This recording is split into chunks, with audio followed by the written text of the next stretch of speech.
So now we're going to talk about the heart, lung, and tissue loop of internal, external, and cellular respiration. So we're going to start here at the lungs, and here you can see that we're breathing in oxygen, and when this happens, CO2 is leaving out of our lungs and being exhaled. This happens because of different pressure gradients. So when the O2 comes into our lungs, and this is external respiration. So when the O2 comes into our lungs, it's going to attach onto a hemoglobin and travel through our pulmonary veins into our left atria, then into our left ventricle. Then it's going to be pumped through our aortic arch, into our aorta, through our systemic arteries, and then we're going to get to a capillary bed. And this is the place where we are going to do internal respiration, which is exchanging O2 into a tissue and bringing C2 out of that tissue and back into this process.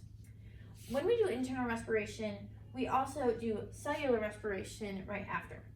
So cellular respiration is glucose plus oxygen going to carbon dioxide, water, and energy, which is what we need for our body to function well and our muscles to work.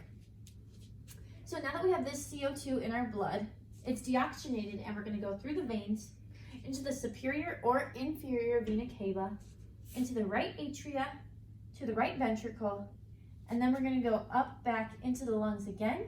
And here's where CO2 is going to hop off of our blood and go back and to be exhaled. Oh, and that happens to the pulmonary artery. Now, clinically, if a patient were to get COVID, COVID would attack our type 2 pneumocytes, which are the cells in our lungs that cause us to release surfactant. And if we don't have surfactant, we have a pressure issue which causes our lungs to collapse, which would not allow you to release these different gases.